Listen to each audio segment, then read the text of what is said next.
Bank वाले मेरा घर नीलाम कर रहे थे। मैं बेबसी से खड़ा था।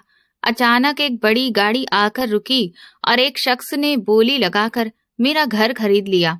जब वो कागजात पर साइन करने के लिए आगे बढ़ा तो मैंने उसका चेहरा देखा और मुझे अपनी आंखों पर भरोसा ही नहीं हुआ। ये वही लड़का था जिसे मैं बचपन में घर से चोरी करने पर। मेरा नाम अश्वनी है। मैं गरीब माँ बाप का बेटा था। मेरी पैदाइश ऐसे घर में हुई जहाँ ख्वाहिशें तो बहुत थीं मगर सुविधाएं बहुत कम थीं। बचपन से ही मैंने अपने आसपास ऐसे लोगों को देखा था जो पैसे की वजह से इज्जत पाते थे। मैं हमेशा से अमीर हो जाना चाहता था। ये इच्छा मेरे अंदर धीरे धीरे एक जिद में बदलती चली गई थी। लेकिन बहुत जल्दी मुझे ये भी पता चल गया था कि मुझे मेहनत करने का कोई शौक नहीं है। मैं खुद को टटोलता रहा मगर मेरे अंदर ऐसी कोई भी स्किल नहीं थी जो मुझे बहुत आगे तक ले जा सके। मैं रातों रात अमीर होने के सपने देखता था मगर जागने के बाद सच्चाई बिल्कुल खाली हाथ जैसी होती थी। मैंने कई बार सोचा कि मैं भी दूसरों की तरह दिन रात काम करूंगा मगर सच ये था कि मेरे अंदर वो हिम्मत नहीं थी। मेरे माँ बाप इस दुनिया से चले गए थे। उनके जाने के बाद मेरा सहारा भी खत्म हो गया था। मैं बिल्कुल अकेला रह गया था। ये एक ऐसा अकेलापन था जो खामोशी से इंसान को अंदर से खोखला कर देता है। अब फिलहाल मैं इतने पैसे कमा लेता था कि बस अपना गुजारा कर सकता था, लेकिन इन पैसों में ना तो बचत हो पाती थी और ना ही भविष्य का कोई रास्ता साफ दिखाई देता था। लेकिन भगवान ने मुझे एक चीज बहुत अच्छी दी थी और वो थी मेरी शक्ल सूरत। लोग मुझे देखकर रुक जाते थे। अक्सर मुझे एहसास होता था कि मेरी शक्ल मेरे लिए एक बहुत बड़ा फायदा बन सकती है। इसी सोच ने मेरे दिमाग में एक नया आइडिया पैदा किया। मैं ये सोच बैठा था कि अगर मैं किसी बहुत ही अमीर लड़की से शादी कर लूं तो शायद मेरी जिंदगी भी बदल जाएगी। ये ख्याल मुझे दिन रात परेशान करने लगा। मैंने खुद को समझाया कि ये भी अमीर बनने का एक रास्ता है और फिर मैंने दिल ही दिल में फैसला कर लिया कि अब मैं इसी रास्ते पर चलूंगा। और एक दिन मेरी किस्मत ने मुझे मौका भी दिया। कहते हैं कि किस्मत हर इंसान को एक बार तो मौका जरूर देती है। कुछ लोगों को इस मौके की समझ ही नहीं आती और वे इसे बर्बाद कर बैठते हैं और कुछ लोग ऐसे मौके से तुरंत फायदा उठा लेते हैं। उस दिन भी कुछ ऐसा ही हुआ। मैं सड़क पर बैठकर यूं ही अपना वक्त काट रहा था। मेरे पास करने के लिए कुछ भी नहीं था। मैं बस वहां लोगों को आते जाते देख रहा था कि इसी दौरान एक गाड़ी अचानक आकर रुकी। वो गाड़ी एक लड़की की थी। वो लड़की अपनी गाड़ी से उतरी। उसके चेहरे पर परेशानी साफ नजर आ रही थी।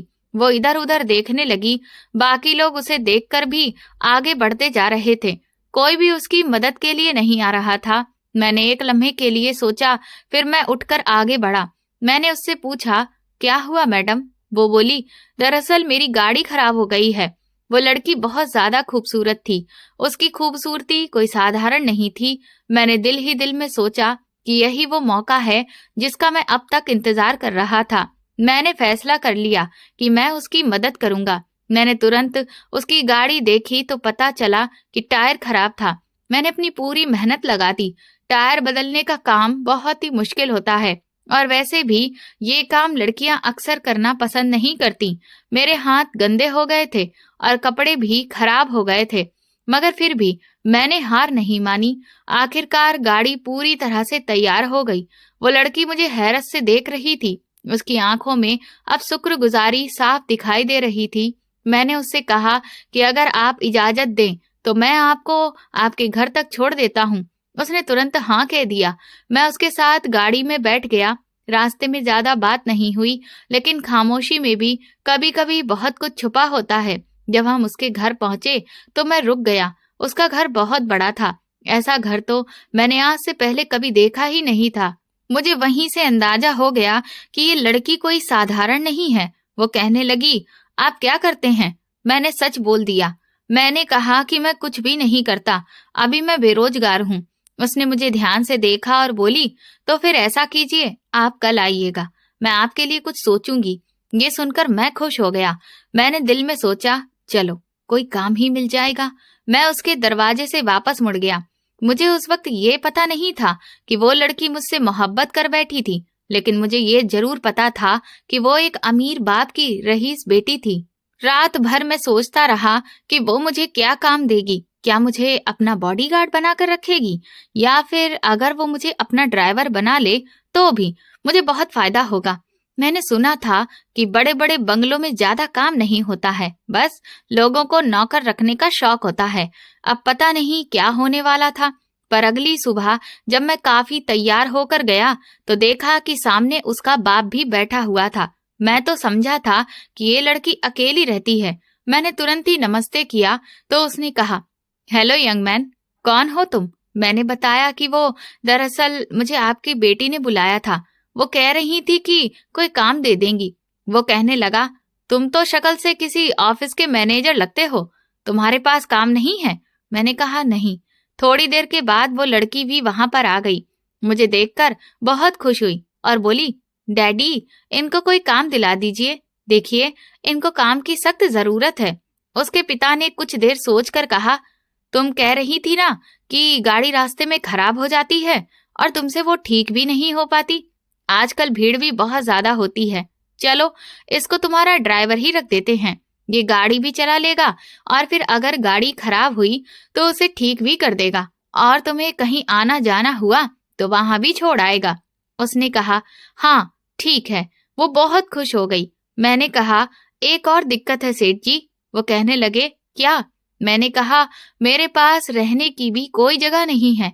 वो कहने लगे, कोई बात नहीं, तुम हमारे यहाँ ही क्वार्टर में रह लेना। तुम्हारा खाना पीना, कपड़े वगैरह सब कुछ हमारी तरफ से हो जाएगा। ये सुनते ही मैं तो बहुत खुश हो गया, क्योंकि मुझे उस लड़की के ड्राइवर के तौर पर रख लिया गया था। और सच तो ये है कि मुझसे ज्यादा तो वो खुश थी। उसके चेहरे पर एक अजीब सी चमक आ गई थी। वो बार बार मुझे तिरछी नजरों से देख रही थी, जैसे कि कुछ कहना चाहती हो मगर कह नहीं पा रही हो। और मैं उस वक्त ये बिल्कुल भी नहीं समझ सका कि वो क्या चाह रही है, या उसकी आंखों में वो अजीब सी नमी क्यों उतर आई है। खैर, अब मैं उसका ड्राइवर था। मेरे लिए ये किसी चमत्कार से कम नहीं था। मेरे पास रहने के लिए कमरा था जो काफी साफ सुथरा था, और उस बड़े से घर में खाना भी बहुत अच्छा मिलता था। ऐसा खाना जो मैंने अपनी जिंदगी में कभी सोचा भी नहीं था। और पैसे भी मुझे महीने के काफी मिल रहे थे, जो मेरे लिए किसी खजाने से कम नहीं थे। वो लड़की रोज कहीं नहीं जाती थी, ज्यादातर अपने घर पर ही रहती थी, मगर कभी कभी उसे बाहर जाना होता था। और उन्हीं दिनों में वो रास्ते में मुझसे बातें करने लगी। शुरुआत में तो सिर्फ साधारण बातें ही होती थीं, फिर धीरे धीरे वो अपनी जिंदगी से जुड़े हुए कुछ किस्से भी सुनाने लगी। वो अपनी माँ का जिक्र करती थी, जो बहुत पहले ही इस दुनिया से जा चुकी थी। वो कहती थी कि इस घर में सब कुछ है मगर सुकून नहीं है। वो कभी हंस देती तो कभी खामोश हो जाती, और मैं बस उसकी हर बात को सुनता रहता था। इस दौरान उसकी और मेरी अजीब सी दोस्ती हो गई थी। ऐसी दोस्ती जिसमें शब्द कम और एहसास ज्यादा था। मैंने महसूस किया कि वो मुझ पर भरोसा करने लगी है। एक दिन अचानक उसने मुझसे पूछा, तुम अकेले क्यों हो? मैंने कहा कि मेरे मम्मी पापा इस दुनिया में नहीं रहे हैं। ये सुनकर वो कुछ देर खामोश रही। इस खामोशी में भी बहुत ही कुछ अलग सा था। अगले दिन उसके पिता ने मुझे अपने कमरे में बुलाया। वो एक रौबदार आदमी थे, मगर उस दिन उनकी आवाज में नरमी थी। उन्होंने मुझसे पूछा कि तुम्हारे पिता कौन थे और तुम्हारी कास्ट क्या है। मैंने उन्हें सब कुछ सच सच बता दिया। वो ध्यान से सब सुनते रहे, फिर बोले, तुम तो अच्छे परिवार से लगते हो, फिर ये काम क्यों करते हो? मैंने कहा, दरअसल मैं अकेला रह गया हूँ और मेरे पास अब कोई सहारा नहीं था, इसीलिए मैं ये काम कर रहा हूँ। उन्होंने सिर हिलाया, जैसे कि वो सब कुछ समझ गए हों। उसके बाद दिन तेजी से गुजरने लगे। मैं उस जिंदगी का आदी हो चुका था। मुझे लगने लगा था कि शायद यही मेरी मंजिल है, मगर किस्मत को मुझे अभी और भी खेल दिखाने बाकी थे। एक दिन दोपहर के बाद अचानक शोर मच गया। मैंने देखा कि उसके पापा की तबीयत बहुत ज्यादा खराब हो गई थी। उसका नाम ज्योति था। वो घबरा कर रोती हुई मेरी तरफ दौड़ कर आई और बस इतना बोली कि पापा को तुरंत अस्पताल लेकर चलना है। उसकी आंखों में डर था, उसके हाथ भी कांप रहे थे। मैंने तुरंत गाड़ी निकाली और पूरी रफ्तार से हॉस्पिटल की तरफ रवाना हो गया। रास्ते में वो लगातार भगवान से प्रार्थना करती रही और बार बार अपने पापा को बुलाती रही। हम बाहर बैठकर इंतजार कर रहे थे। डॉक्टरों ने उन्हें तुरंत ही अंदर इमरजेंसी रूम में ले लिया और वो मेरे बाजू को मजबूती से पकड़कर बैठी थी, जैसे कि मैं ही उसका आखिरी सहारा हूँ। कुछ देर के बाद डॉक्टर साहब बाहर आए। उन्होंने कहा कि ये अपनी आखिरी सांसों पर हैं। ये सुनकर तो ज्योति जमीन पर बैठ गई। वो रोने लगी और कहने लगी कि मेरा तो इस दुनिया में कोई भी नहीं है, सिर्फ पापा थे। अगर वो भी चले गए तो फिर मैं तो अकेली रह जाऊंगी। उस वक्त मैंने उसे तसल्ली दी। मैंने कहा कि तुम अकेली नहीं हो, मैं तुम्हारे साथ हूँ। इसी दौरान किसी ने मुझे अंदर बुलाया। मुझे हैरानी थी कि मुझे क्यों बुलाया गया है। जब मैं अंदर गया तो देखा कि सेठ जी बिस्तर पर लेटे हुए थे। उनकी सांसें बहुत ही हल्की हो चुकी थीं। उन्होंने मुझे अपने पास बुलाकर कमजोर आवाज में कहा, मेरी बेटी अकेली हो जाएगी। मैं इस दुनिया में उसे अकेला छोड़कर नहीं जाना चाहता। तुम मुझे अच्छे इंसान लगते हो और वो खुद भी कह चुकी है कि वो तुम्हें पसंद करती है। इसलिए तुम उसका हाथ थाम लो, उससे शादी कर लो, ताकि मैं सुकून से इस दुनिया से जा सकूं। और वादा करो कि तुम उसका हमेशा ख्याल रखोगे। उस पल मेरे दिल में हजारों ख्याल एक साथ आ गए, मगर मैंने खुद को काबू में रखा और कहा कि जी, मैं आपसे वादा करता हूँ, मैं उससे शादी भी करूंगा और उसका हमेशा ख्याल भी रखूंगा। ये सुनकर उसके चेहरे पर अजीब सा सुकून आ गया और फिर उन्होंने आंखें बंद कर ली और कुछ ही देर के बाद वो इस दुनिया से अलविदा कह गए। उस लम्हे मैंने एक तरफ मौत का नजारा देखा था और दूसरी तरफ अपनी किस्मत के दरवाजे को खुलते हुए देखा था। सेठ साहब के जाने के बाद सब कुछ बहुत तेजी से बदल गया। बंगला वही था, वही गाड़ियां थीं, वही कारोबार और दौलत भी वही थी, लेकिन अब ये सब कुछ किसी न किसी तरह से मेरे नाम होने वाला था। ज्योति पूरी तरह से टूट चुकी थी, मगर मेरे एक वादे ने उसे संभाल लिया। उसने सबके सामने कहा कि वो मुझसे शादी करना चाहती है। फिर हमने बहुत ही सादगी से शादी की। ना तो कोई शोर शराबा था और ना ही कोई दिखावा। वो मेरी पत्नी बन गई और वो मुझ जैसा खूबसूरत पति पाकर बहुत ज्यादा खुश थी। उसकी आंखों में गर्व था। उसके व्यवहार से लगता था जैसे मैंने उस पर कोई बहुत बड़ा एहसान कर दिया हो। हालांकि हकीकत तो यही थी कि उसने मुझ पर जिंदगी का सबसे बड़ा एहसान किया था। मगर उस वक्त हम दोनों ही बहुत खुश थे। हमें दौलत भी मिल गई थी और एक दूसरे का साथ भी, पर हमें जरा सा भी अंदाजा नहीं था कि आगे हमारी जिंदगी में क्या होने वाला है और ये खुशी किस किस की कीमत पर मिलने वाली है। मुझे बिजनेस के बारे में धीरे धीरे ज्योति ने ही समझाना शुरू किया। तब जाकर मुझे एहसास हुआ कि ये कोई नया या कमजोर कारोबार नहीं था, बल्कि एक मजबूत और अच्छे से चला हुआ बिजनेस था जिसकी जड़ें बहुत गहरी थी। उसे किसी ऐसे आदमी की जरूरत नहीं थी जो सुबह से रात तक दौड़ भाग करे, बल्कि बस किसी ऐसे इंसान की जरूरत थी जो सब लोगों के ऊपर ऑर्डर चला सके, डिसीजन ले सके, फाइलों पर दस्तखत कर सके और भरोसे के साथ कुर्सी पर बैठ सके। और वो इंसान अब मैं बन चुका था। शुरू शुरू में मुझे ऑफिस का माहौल अजीब सा लगता था। इतने सारे लोग मेरे सम्मान में खड़े हो जाते थे। मुझे तुरंत ही गुड मॉर्निंग, गुड इवनिंग ये कहकर विश करते थे। मेरी एक एक बात को बहुत ध्यान से सुनते थे। हालांकि कुछ समय पहले तक मैं खुद दूसरों के एहसान पर जी रहा था, मगर मैं कोई अनपढ़ आदमी नहीं था। इसीलिए धीरे धीरे मुझे भी चीजों की समझ आने लगी। मैंने सारा हिसाब किताब सीख लिया, लोगों के चेहरों से उनकी नीयत पहचानना सीख लिया और ये भी जान लिया कि कहाँ पर नरम होना है और कहाँ पर सख्ती दिखानी है। ज्योति हर कदम पर मेरे साथ खड़ी थी। वो मुझे बताती थी कि उसके पापा किस तरह फैसले किया करते थे, कौन सा आदमी वफादार है और कौन सिर्फ अपना फायदा ही देखता है। उसकी बातों में अनुभव था और मैं खामोशी से सब कुछ सीख रहा था।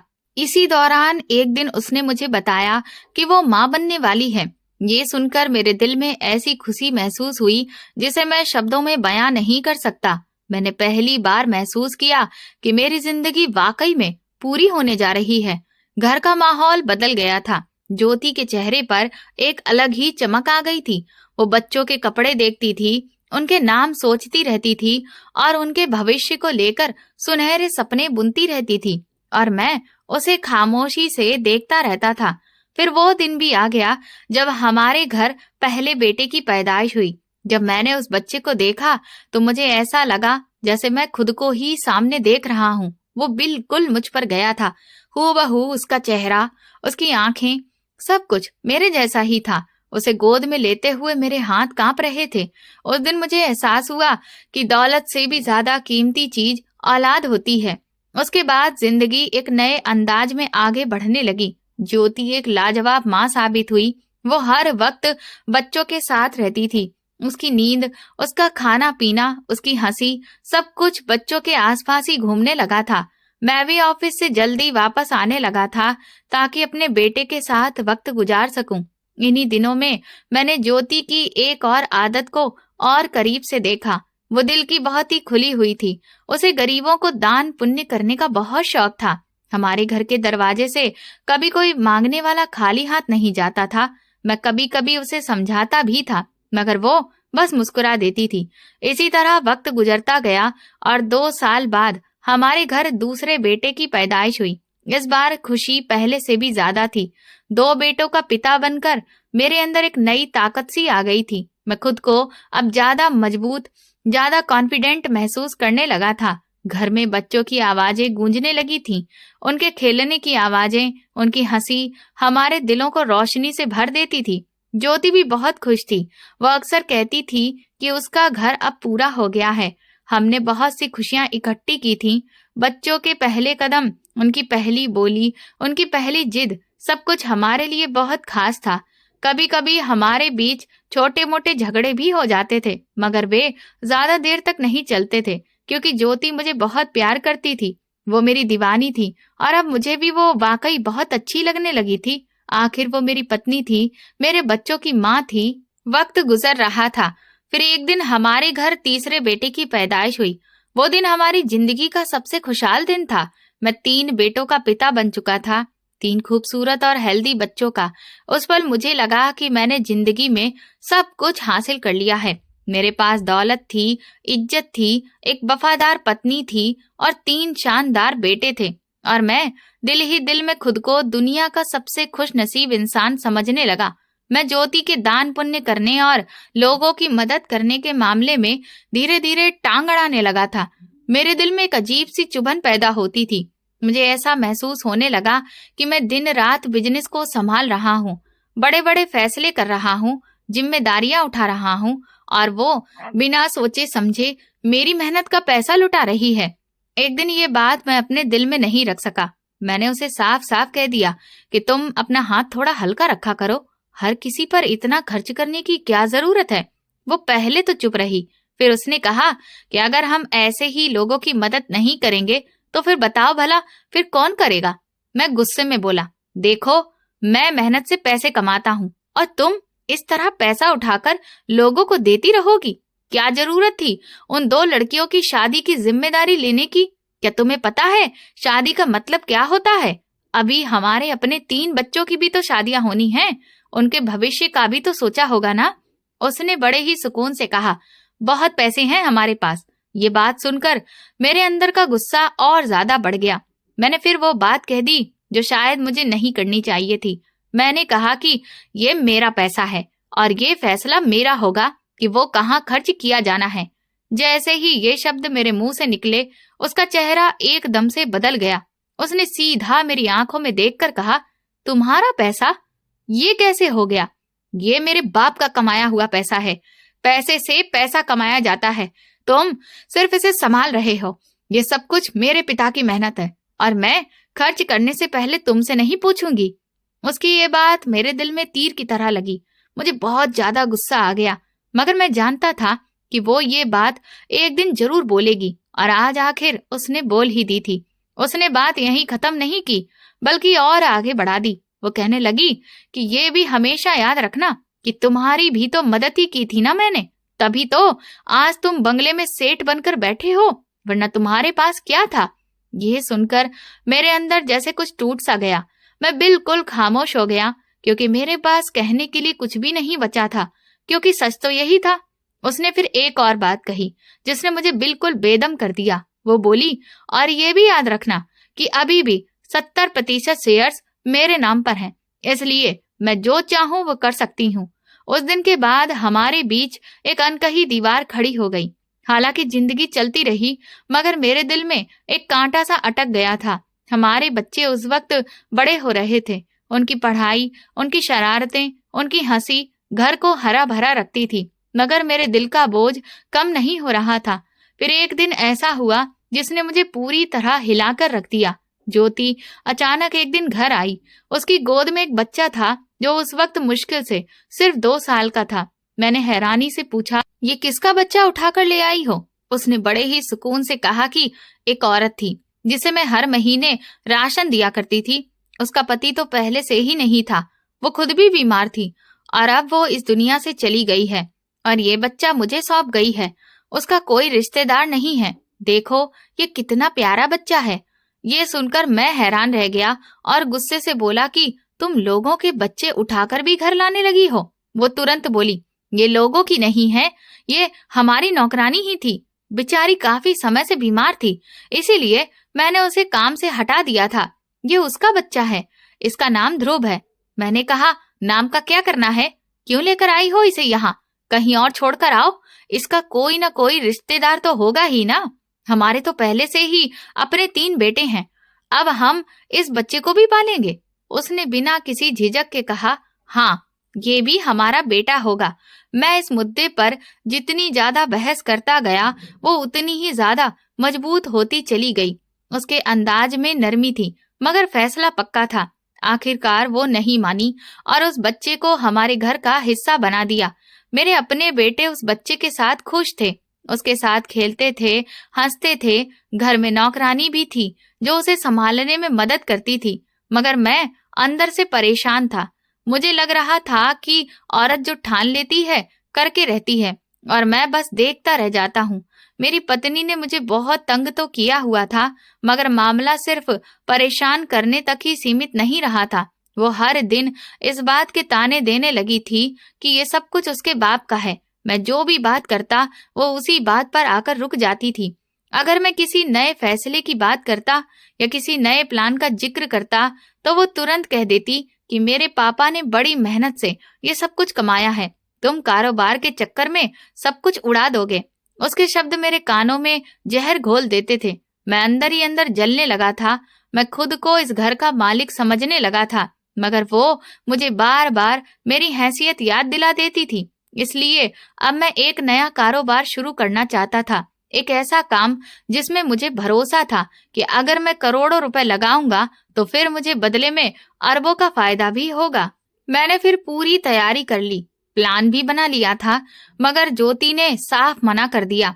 वो बार बार कहती रही कि ये काम मत करना, अगर तुमने ये कदम उठाया तो सब कुछ खत्म हो जाएगा। उसके बात करने का अंदाज डरा देने वाला होता था, जैसे कि वो मुझे किसी अंधे कुएं के किनारे पर खड़ा देख रही हो। वक्त के साथ साथ हमारे बच्चे भी बड़े हो रहे थे। वे सब कुछ देख रहे थे, ये बातें सुन रहे थे। एक दिन मेरे बेटों ने भी यही बात दोहराई कि ये सब कुछ हमारे पापा का नहीं है, ये तो हमारे नाना जी का है। उस दिन मुझे अपने ही घर में शर्मिंदगी महसूस हुई। मेरे लिए ये शब्द किसी तमाचे से कम नहीं थे। मैं उनकी नजरों में खुद को कमजोर महसूस करने लगा था। मैं चाहता था कि वे मुझे एक मजबूत पिता की तरह देखें, मगर हालात मेरे हाथ से निकलते जा रहे थे। और फिर वक्त ने अचानक एक ऐसी चाल चली जिसका मुझे अंदाजा नहीं था। ज्योति को एक दिन अचानक पता चला कि वो एक गंभीर जानलेवा बीमारी से जूझ रही है। डॉक्टर ने बताया कि ये आखिरी स्टेज का कैंसर है और इलाज का कोई फायदा नहीं होगा। ये सुनकर मेरे पैरों तले से जमीन निकल गई। इतने सारे पैसे होने के बावजूद मैं उसे बचा नहीं सकता था। मेरे लिए ये बात भरोसा ना कर पाने वाली थी। मुझे पहली बार एहसास हुआ कि दौलत हर चीज नहीं खरीद सकती। डॉक्टरों ने साफ कह दिया कि उसके पास सिर्फ 2 महीने हैं। ज्योति धीरे धीरे कमजोर होने लगी। उसका चेहरा सफेद पड़ने लगा। उसकी आवाज में अब पहले जैसी ताकत नहीं रही थी, मगर उसकी आंखों में अभी भी वही मजबूती थी, वही भरोसा बाकी था। वो जिस बच्चे को घर में लेकर आई थी अब काफी बड़ा हो चुका था। वो उसे माँ कहता था और मुझे पापा कहता था, मगर सच ये है कि वो बच्चा मुझे कभी भी अच्छा नहीं लगता था। मैंने कभी उसे दिल से एक्सेप्ट नहीं किया था। वो मुझे हमेशा एक बोझ जैसा लगता था, मगर ज्योति उसे बहुत प्यार करती थी। उसे अपने सीने से लगाकर रखती थी, जैसे वही उसकी असली औलाद हो। बीमारी के दिनों में वो ध्रुव को अपने पास बुलाती, उसके सिर पर हाथ फेरती, उसे खूब प्यार करती। और फिर वो दिन भी आ गया जब ज्योति मुझे अपने पास बुलाया। उसकी आवाज में बहुत धीमी थी। उसने मेरी तरफ देखा और कहा, मुझे पता है कि तुम अपनी औलाद का बहुत ख्याल रखोगे, मगर ध्रुव का भी तुम ख्याल रखना। ये कहकर उसकी आंखों से आंसू बहने लगे। मैंने उसी लम्हे वादा कर दिया कि मैं ध्रुव का ख्याल रखूंगा, शायद इसलिए कि उस वक्त मेरे पास और कोई भी जवाब नहीं था। कुछ दिन बाद ज्योति दुनिया से चली गई। सच कहूं तो मुझे बहुत दुख हुआ। मैं उसके जाने पर रोया भी। मेरा घर सुनसान हो गया था। बच्चों की आंखों में खामोशी पसर गई थी, मगर उसी के साथ एक और एहसास भी मेरे दिल में पैदा हो रहा था। अब सब कुछ मेरे हाथ में आ चुका था। अब कोई मुझे ये याद दिलाने वाला नहीं था कि ये सब कुछ ज्योति के बाप का है। अब कोई मेरे फैसलों में रुकावट नहीं डाल सकता था। अब मैं जैसे चाहूं बिजनेस को संभाल सकता था। मैं अक्सर सोचता था कि कई बार हम ये समझते हैं कि हम किसी से प्यार करते हैं, मगर सच्चाई तो ये होती है कि हमें उसके साथ रहने की सिर्फ आदत होती है। मेरे साथ भी यही था। मुझे ज्योति से प्यार नहीं था, मुझे बस उसके साथ रहने की आदत थी, क्योंकि वो मेरे लिए हमेशा एक मौका रही थी, एक ऐसा मौका जिससे मैंने अपनी जिंदगी बदल ली थी। और अब वो जा चुकी थी और मैं आजाद था। और अब ये सब कुछ मेरा हो चुका था। मैं अब इसे अपने तरीके से चलाना चाहता था। अब मेरी पत्नी इस दुनिया में नहीं रही थी। उसके जाने के बाद घर की वो रौनक भी खत्म हो गई, जो खामोशी में भी एक चमक रहती थी। मैंने खुद को पूरी तरह से बिजनेस में झोंक दिया। मैं दिन रात फाइलें देखता, फैसले करता, मीटिंग्स में बैठता और नए प्लान बनाता रहता। मेरे लिए अब घर सिर्फ रात को सोने की जगह बन गया था। मैं समझता था कि मैं सब कुछ ठीक कर रहा हूँ। मैं ये मानने को तैयार ही नहीं था कि असल में मैं सब कुछ बिगाड़ रहा हूँ। बच्चे अपनी माँ के बगैर हो गए थे। वे सुबह स्कूल जाते, शाम को अपने कमरों में बंद हो जाते। उन्हें कोई पूछने वाला नहीं था, कोई समझने वाला नहीं था। मैं पैसे को ही सब कुछ समझ बैठा था। मुझे लगता था कि अगर मैं उन्हें हर सुख सुविधा दे रहा हूँ तो फिर मैं एक अच्छा बाप हूँ। पैसा अब हद से ज्यादा था। वे जो चाहते थे उन्हें मिल जाता था। महंगे कपड़े, महंगे फोन, महंगी गाड़ियां, दोस्तों की पार्टियां, देर रात तक घर आना, मैं सब अपनी आंखों से देख रहा था, मगर कुछ भी कहता नहीं था, क्योंकि मेरे पास वक्त नहीं था, या शायद मेरे पास हिम्मत नहीं थी।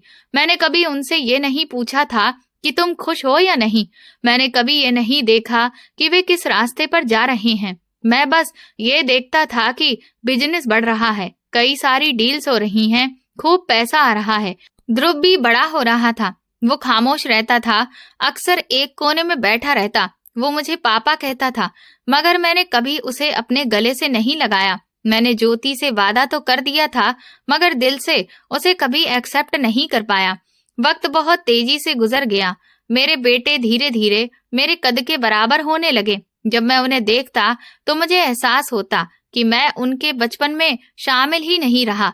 मैं उनकी जिंदगी के जरूरी पलों को खो चुका था। वे मुझसे कोई सलाह नहीं लेते थे। वे सारे फैसले खुद करते थे और फैसले अक्सर गलत होते थे। उनकी जुबान में भी तीखापन आ गया था।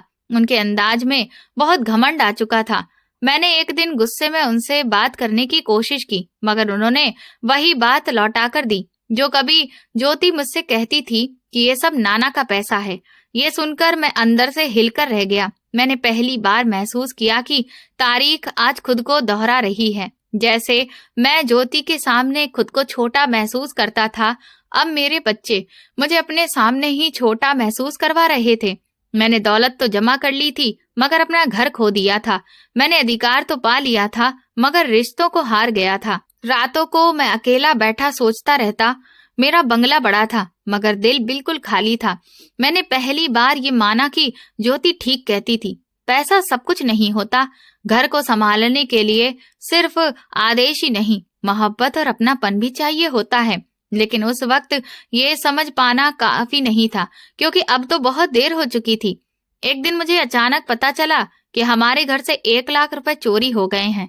ये खबर जैसे बिजली की तरह मेरे सिर पर गिर गई। मैं अंदर ही अंदर घबरा गया। मैं तुरंत सोचने लगा कि ये चोरी आखिर किसने की होगी। मेरा दिल कह रहा था कि ये घर के किसी इंसान ने ही की है, मगर साथ ही ये भी जानता था कि मैं अपने बेटों पर शक नहीं कर सकता। वो मेरा खून है और मैं उनकी पर्सनैलिटी को हमेशा भरोसे के काबिल ही मानता रहा हूँ। तो फिर आखिर चोर कौन था? ये सोचते ही मेरा दिमाग ध्रुव की तरफ गया। ध्रुव, वो बच्चा जिसे ज्योति ने अपने आखिरी दिनों में हमारे घर छोड़ा था, जिसका खून मेरे और ज्योति के परिवार से नहीं था, जिसे मैंने कभी दिल से नहीं अपनाया। मैंने सोचा ये चोरी उसी का काम है, मगर ये सोचना भी मेरे लिए अजीब था, क्योंकि मैं जानता था कि उसने हमेशा सिर झुकाकर ही इस घर में अपना वक्त गुजारा था। मगर उस पल में मैं उसके बारे में शक करने लगा था। मैंने उसके चेहरे पर ध्यान दिया, उसके हाथों को देखा, उसके अंदाज को समझा और अंदर ही अंदर फैसला कर लिया कि इस चोरी में उसका हाथ जरूर है। मैंने ध्रुव से साफ साफ कहा कि ये चोरी तुमने की है और अब तुम्हें यहाँ से बाहर जाना पड़ेगा। मैंने उसके सामने पूरी बात रखी, किस तरह ज्योति उसे लेकर आई थी और फिर वो औरत अब इस दुनिया में नहीं रही। ज्योति की आखिरी इच्छा थी कि उसका ख्याल रखा जाए, मगर तुमने कभी भी उस औरत की निभाई हुई जिम्मेदारी को महसूस ही नहीं किया और अब तुमने ये पैसे चोरी कर लिए हैं, इसीलिए अब यहाँ तुम्हारे लिए रहना मुमकिन नहीं है। ध्रुव ने डटकर जवाब दिया कि उसे यहाँ से भेजा नहीं जा सकता। वो क्या करेगा? उसकी पढ़ाई भी चल रही है। ये सुनकर मेरा गुस्सा और बढ़ गया। मैंने उसके कंधों को धक्का दिया और कहा कि जाओ, तुझे यहाँ पर जो लाया था ना, वो मर चुकी है और हमारे साथ तेरा कोई भी रिश्ता नहीं है। अगर तू अपने ही घर में चोरी करेगा तो हम तुझे यहाँ क्यों रखेंगे? ये सुनकर उसकी आंखों में आंसू आ गए, मगर उसने हिम्मत नहीं हारी। मैंने उसे धक्के देकर घर से बाहर निकाल दिया। वो कहाँ गया ये मुझे आज भी नहीं पता। मैंने ज्योति की आखिरी बात भी बुला दी थी। उसने कहा था कि ध्रुव का ख्याल रखना, मगर मैंने वो वादा अपने दिल से निकाल दिया और जिंदगी की दौड़ में उसे याद नहीं रखा। फिर वो दिन आया जिसने मेरी जिंदगी के आने वाले 10 सालों के नक्शे ही बदल दिए। मैंने वो कारोबार शुरू किया जिसे लेकर ज्योति ने मुझे रोका था, जिसमें करोड़ों रुपए लगते थे और जिसे लेकर मेरी कमाने की चाह अंधी हो चुकी थी। मैंने करोड़ों रुपए लगा दिए और अपनी प्लानिंग की हर छोटी बड़ी बात का हिसाब भी रखा, मगर किस्मत का खेल अजीब था। मैं वो नहीं कमा सका जिसकी उम्मीद थी। जो कुछ बचा वो भी मेरे बेटों ने छीन लिया। वे पैसा लेकर विदेशों में अय्याशी करने चले गए। वो खुशी जो कभी घर में हंसी की शक्ल में गूंजती रहती थी, अब सिर्फ खाली कमरों में गूंज रही थी। घर की गाड़ियां भी बिक गईं, सारा सामान भी बिक गया और अब बस एक ही रास्ता बचा था। जिन लोगों से कर्ज लेकर कारोबार चलाया था, उनके पैसे वापस करना। वे लोग मेरे पीछे पड़ गए थे, कर्ज मांग रहे थे और मुझे पता था कि अगर वक्त पर पैसा नहीं चुकाया तो वे मेरी बची कुची संपत्ति पर कब्जा करने की कोशिश करेंगे। मैं पूरी तरह अकेला रह गया था। घर में सिर्फ एक नौकर था जो मेरे लिए खाना बना देता था, मगर मैंने उसकी सैलरी भी 6 महीने से नहीं दी थी। वो भी चुपचाप सारा काम करता रहा, मगर मैं जानता था कि एक दिन वो भी यहाँ से चला जाएगा।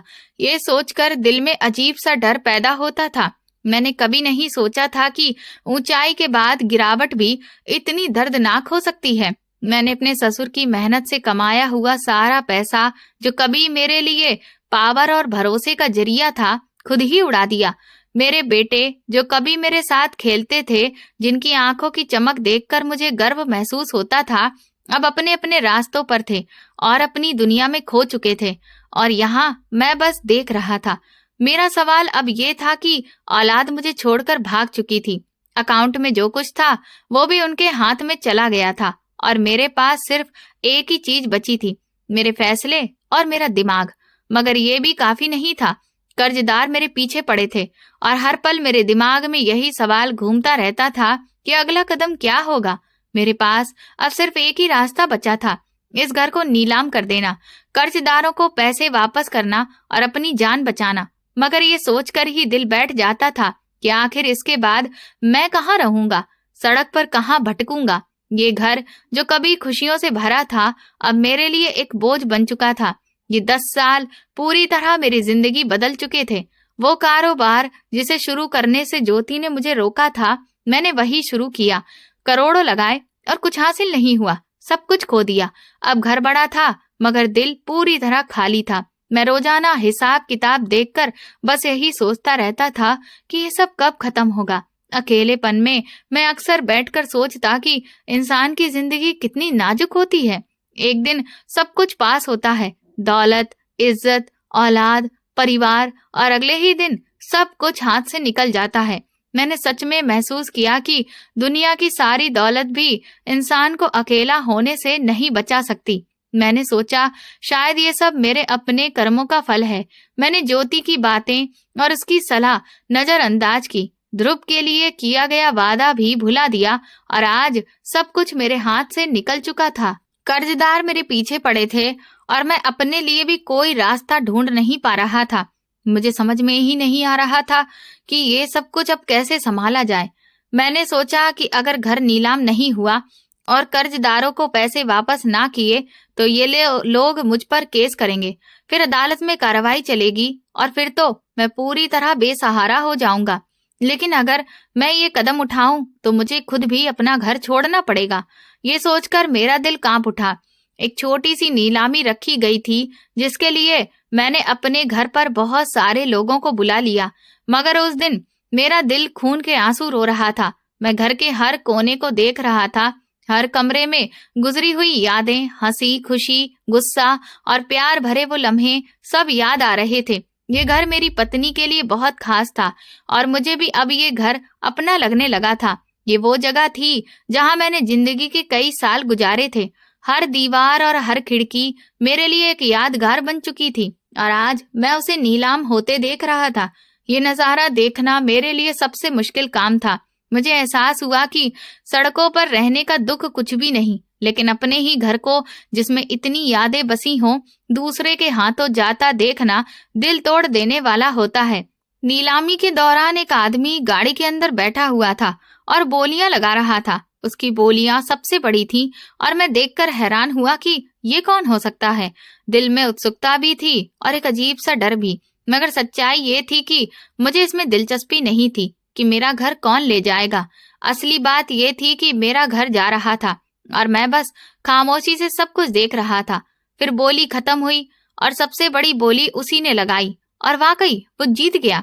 घर उसके नाम हो गया। वो उसका एक आदमी पास ही बैठा था। उसने कहा कि मैं नए मालिक को कागजात दे दूं। मैंने सख्ती से कहा कि नहीं, मुझसे ये दुख बर्दाश्त नहीं होगा, इसीलिए तुम जाओ और खुद ही जाकर दे दो। मगर थोड़ी देर के बाद वो आदमी दोबारा आया। उसके चेहरे पर अजीब सी संजीदगी थी और आंखों में नमी थी। उसने कहा कि मालिक चाहते हैं कि पुराने मालिक खुद ही कागजात दें। मेरे दिल में आया कि शायद ये सब भी बर्दाश्त करना पड़ेगा। फिर मैं उसकी तरफ आगे बढ़ा। तभी नया मालिक गाड़ी से बाहर आया। जब मैंने उसे देखा तो मेरी हैरानी का ठिकाना नहीं रहा। ये कोई और नहीं बल्कि ध्रुव था, वही बच्चा जिसे मैंने कई साल पहले घर से निकाला था, वही बच्चा जिसे ज्योति ने अपने आखिरी दिनों में हमारे घर पर छोड़ा था। ध्रुव की आंखों में आंसू थे और उसके हाथों में कागजात नहीं बल्कि उसने कागजात मेरे हाथों में रख दिए। उसने कहा, पापा ये घर आपका है, मैं किसी और को कैसे दे सकता था। ये घर मैंने आपके लिए ही वापस खरीदा है और जो पैसे आपको मिले हैं उनसे आप अपना कर्ज उतार लीजिए। मेरी आंखों में आंसू खुद ब खुद बहने लगे। वही बच्चा था जिसे मैंने कभी अपना बेटा नहीं समझा, जिसे मैंने अपने प्यार से दूर रखा और आज वही मेरे लिए खुशी का कारण बन गया था। उसने ये सब कुछ मेरे लिए किया, बिना किसी शिकायत के, बिना किसी शर्त के। मैंने हैरानी से पूछा कि तुमने ये पैसे कहाँ से कमाए। वो मुस्कुराकर बोला, ये बहुत लंबी कहानी है, फिर कभी सुनाऊंगा, लेकिन ये घर अब आपका है, आपका। यहाँ से कोई नहीं निकालेगा आपको और आपको अब काम करने की भी जरूरत नहीं है। मेरा अपना बिजनेस है। मेरा दिल उस पल पूरी तरह भर आया। मैंने कहा, मुझे माफ कर दो बेटा, मैंने तुम्हें हमेशा पराया समझा। तुम मुझे हमेशा अपना पापा कहते रहे और मैंने तुम्हें कभी अपने बेटे होने का दर्जा नहीं दिया, मगर आज से तुम सच में मेरे बेटे हो। ध्रुव ने तुरंत मुस्कुराकर कहा, माँ मेरे सपने में आई थी, उन्होंने मुझसे कहा था कि अपने पापा की मदद करो, वो परेशान हैं। ये सुनकर मेरी आंखें दोबारा भारी हो गईं। मैंने उसे गले लगाया, उसका सिर अपने सीने से लगा लिया। वही बच्चा जो कभी मेरे लिए बोझ था, आज मेरे लिए सब कुछ बन गया था। उसने ना सिर्फ मेरा घर वापस खरीदा, बल्कि मेरे कर्ज भी उतार दिए। मेरे लिए ये लम्हा किसी चमत्कार से कम नहीं था। मैंने ये समझा कि जो लोग दूसरों की मदद करते हैं, उनके साथ कभी बुरा नहीं होता। ज्योति, मेरी पत्नी, हमेशा दूसरों की मदद करती थी, कभी किसी की हालत को नजरअंदाज नहीं करती थी। उसके लगाए हुए छोटे से पौधे ने आज मेरे सिर पर घना साया डाल दिया था। ध्रुव मेरा सहारा बन गया, मेरी जिंदगी को दोबारा संभाल लिया और मेरे दुखों को धीरे धीरे दूर कर दिया। मेरे बेटे, जो मुझसे 2 साल से फोन तक नहीं कर रहे थे, आज भी कहीं दूर ही रह गए थे, मगर ध्रुव ने मेरे साथ इतनी वफादारी दिखाई, मेरी इतनी सेवा की कि मेरा दिल सुकून से भर गया। वो सुबह से शाम तक मेरे साथ रहता, मेरे काम में हाथ बटाता और हर पल मेरा ख्याल रखता। मैंने महसूस किया कि जिंदगी सच में एक अजीब सा खेल है। कभी इंसान सोचता है कि सब कुछ खत्म हो गया, सब कुछ खो गया, मगर अचानक एक ऐसा पल आता है जब सब कुछ वापस भी मिल जाता है। और ये पल ध्रुव के आने से मेरे लिए आया था। धीरे धीरे मैंने अपने सारे कर्ज चुका दिए और फिर ध्रुव ने मेरे बिजनेस में भी सहयोग किया। कुछ सालों के बाद मैंने धूमधाम से ध्रुव की शादी की। अब जो मेरा घर कुछ साल पहले बिल्कुल वीरान सा हो गया था, आज ध्रुव के बच्चों की हंसी और शरारत से गूंज रहा है और मैं एक बहुत ही सुकून भरी जिंदगी अपने नए परिवार के साथ गुजार रहा हूँ। आज ज्योति मेरे साथ नहीं है, लेकिन वो ध्रुव के रूप में मुझे एक नया तोहफा देकर गई है, जिसने मेरी जिंदगी की वीरानी को पूरी तरह से खत्म कर दिया है। तो दोस्तों, अगर आपको ये कहानी पसंद आई है तो कमेंट करके जरूर बताएं। वीडियो को लाइक करें, हाइप दें और ज्यादा से ज्यादा शेयर करें। चैनल पर नए हैं तो सब्सक्राइब करें और नोटिफिकेशन बेल दबाएं ताकि अगली अपडेट सबसे पहले आपको मिले। ये कहानी केवल शिक्षा और मनोरंजन के उद्देश्य से बनाई गई है, जो पूरी तरह से काल्पनिक है। इसमें वर्णित पात्र, घटनाएं और स्थान वास्तविक जीवन से कोई संबंध नहीं रखते। किसी भी व्यक्ति, समाज या वर्ग की भावनाओं को ठेस पहुंचाने का उद्देश्य नहीं है। धन्यवाद।